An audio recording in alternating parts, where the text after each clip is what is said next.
नमस्कार।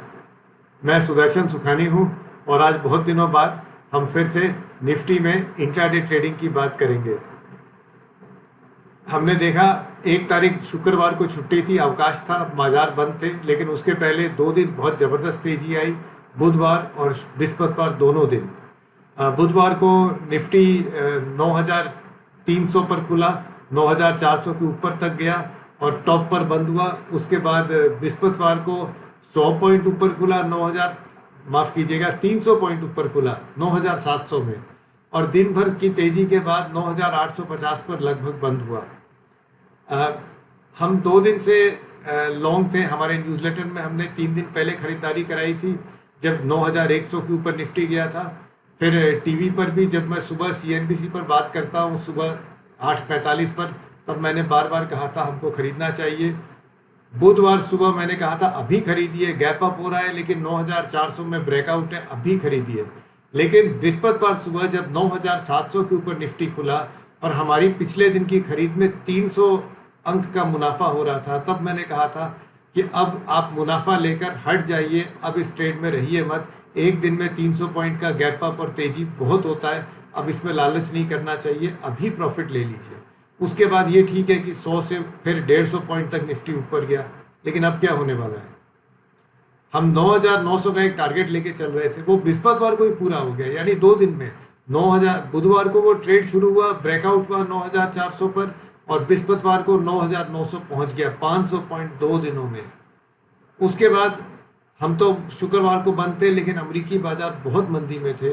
रिलायंस के रिजल्ट आए, वो नतीजे भी शायद बाजार को खुशहाल नहीं करेंगे, और शुक्रवार को SGX में निफ्टी 9,300 पर व्यापार कर रहा था, यानी कि जहां से हम बंद हुए थे उससे करीब 500 पॉइंट नीचे था। अब ये कहना मुश्किल है कि कल क्या होगा।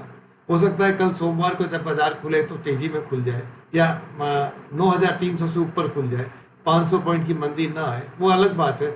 लेकिन इतना समझ में आता है कि कल बाजार गैप, नीचे के गैप से खुलेगा। हमारा क्या रुख है? मेरी समझ में 9,900 पर हमने एक टारगेट अपना ब्रेकआउट का मीट कर लिया, पूरा कर लिया। अब बाजार या तो साइडवेज रहना चाहिए या हल्की मंदी में रहना चाहिए। 2 बार हम 10,000 के पास गए हैं, एक बार 10,000 पहुंचे और अब बृहस्पतिवार को 9,900, उसको पार नहीं कर पा रहे हैं, तो 10,000 का एक बड़ा रेजिस्टेंस मान के चलते हैं। और नीचे में सपोर्ट है नहीं, एक 9,000 का मामूली सपोर्ट है, उसके बाद में 8,000 तक कोई सपोर्ट नहीं है। इसलिए अब ये मान के चलना चाहिए कि इतनी बड़ी तेजी के बाद हम 7,500 से 10,000 पहुँचे हैं, 9,900 पहुँचे हैं। इतनी बड़ी तेजी के बाद अब अच्छा करेक्शन आना चाहिए। ये विचार लेके मैं कल मार्केट में प्रवेश कर रहा हूँ। करेक्शन में हम मौका खोजेंगे बेचने का। कल सुबह अगर गैप डाउन हुआ तो कोई छोटी सी रैली आएगी, उसमें बेचेंगे। ये मान के चलेंगे कि वोलेटाइल मार्केट में हमारा ट्रेड उलट पुलट भी हो सकता है, और उसके लिए हम अपना वॉल्यूम कंट्रोल रखेंगे। हम पुट्स काम में लेंगे, कॉल्स बेचेंगे, फ्यूचर्स को कम से कम उपयोग में लाएंगे। लेकिन अभी तो रुख यही है कि हम हल्का सा बेचने का ही मन बना रहे हैं, क्योंकि ऊपर के टारगेट सारे मीट हो गए हैं। अब इसमें एक बात आती है कि कोई एक पैकेज आ रहा है भारतीय सरकार की तरफ से MSMEs के लिए, उस पैकेज से बाजार में तेजी भी आ सकती है। वो रिस्क भी आपको समझ के चलनी होगी, ऐसे अंधेरे में आप नहीं बेच सकते।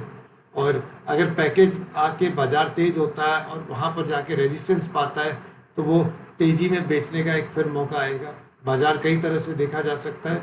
मैंने आपको अपने विचार बताए, लेकिन ये बिल्कुल भी आवश्यक नहीं है कि जो मैं बात कर रहा हूँ वही बाजार में होगा, और हम अंत में बाजार को फॉलो करते हैं, अपनी बात बाजार पर थोपते नहीं हैं।